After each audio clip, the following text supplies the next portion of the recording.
여러분 혹시 이런 생각 해보신 적 있나요? 같은 보안 위험을 평가하는데 어떤 회사는 이렇게 계산하고 어떤 회사는 또 다른 방식으로 계산합니다. 심지어 ISMSP 심사에서 사용하는 방식도 다릅니다. 그런데 이상하지 않습니까? 위험이라는 건 하나인데 왜 계산 공식은 세 가지나 존재할까요? 혹시 누군가는 틀리고 누군가는 맞는 걸까요? 오늘은 보안 담당자도 헷갈리는 위험평가 공식의 진짜 의미를 쉽게 설명해 보겠습니다.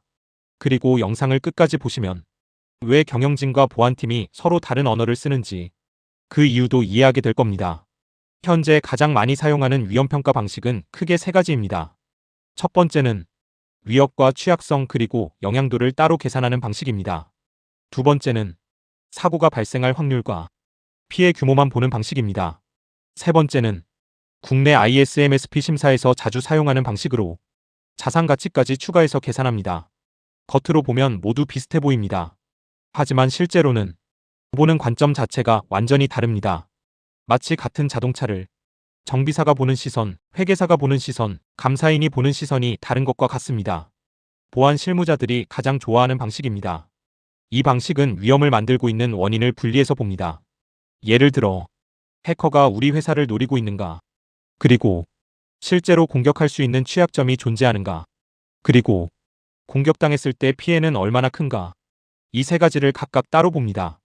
그래서 보안팀 입장에서는 무엇을 먼저 고쳐야 하는지 명확하게 알 수 있습니다. 하지만 문제가 있습니다. 경영진에게 현재 위험 점수는 75점입니다. 라고 보고하면 대부분 이렇게 묻습니다. 그래서 그게 위험한 건가요? 얼마나 위험한 건데요? 보안팀은 이해하지만 경영진은 이해하기 어려운 방식입니다. 이번에는 경영진이 좋아하는 방식입니다. 질문은 아주 단순합니다. 얼마나 자주 발생할까? 발생하면 얼마나 손해볼까?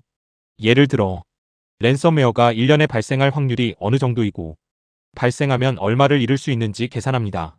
그러면 경영진은 바로 이해합니다. 위험 점수 60점보다 연간 예상 손실 5억 원 이라는 말이 훨씬 직관적이기 때문입니다.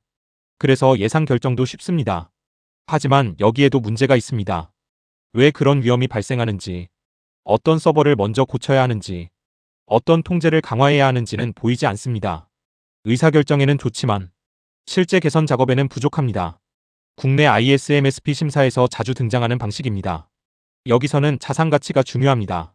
같은 공격이라도 중요한 서버와 중요하지 않은 서버는 다르게 평가해야 한다는 생각입니다. 그래서 기밀성, 무결성, 가용성을 모두 고려합니다. 듣기에는 굉장히 정교해 보입니다.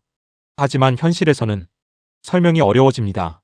변수가 많아질수록 결과를 이해하기도 어려워집니다. 보안 담당자는 계산하느라 힘들고 경영진은 설명을 들어도 어렵습니다. 그래서 심사에는 유리하지만 실무에서는 부담이 될 수 있습니다. 많은 사람들이 묻습니다. 그래서 정답은 뭔가요? 하지만 사실 정답은 없습니다. 보안팀은 첫 번째 방식이 좋습니다. 어떤 취약점을 먼저 조치할지 알 수 있기 때문입니다. 경영진은 두 번째 방식을 선호합니다. 돈과 확률로 설명되기 때문입니다.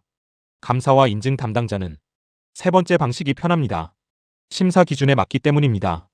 즉, 누가 사용하느냐에 따라 좋은 공식이 달라집니다. 여러분이 CEO라고 가정해 보겠습니다. 보안팀이 와서 말합니다. 위험 점수는 60점입니다. 이해되시나요? 아마 아닐 겁니다. 그런데 이렇게 말하면 어떨까요? 랜섬웨어 공격 확률은 연간 22%입니다. 공격받으면 26억 원 손실이 예상됩니다. 갑자기 위험이 현실로 다가옵니다. 그래서 대부분의 경영진은 점수보다 돈을 이해합니다. 확률보다 비용을 이해합니다. 그래서 최근 글로벌 리스크 관리도 금액 기반 평가로 이동하고 있습니다.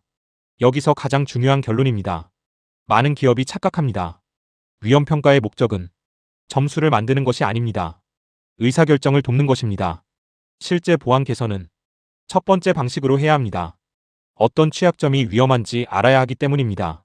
하지만 경영진 보고는 두 번째 방식으로 해야 합니다. 그래야 예상과 투자 결정을 이끌어낼 수 있습니다. 즉, 분석은 보안의 언어로 하고 보고는 경영의 언어로 해야 합니다. 이것이 바로 현대 GRC의 핵심입니다. 보안은 수식을 잘 만드는 것이 아닙니다. 위험을 이해시키고 올바른 의사결정을 이끌어내는 것입니다. 여러분의 회사는 지금 어떤 언어로 위험을 설명하고 있나요? 내용이 좋았다면 구독, 좋아요 부탁드립니다. 감사합니다.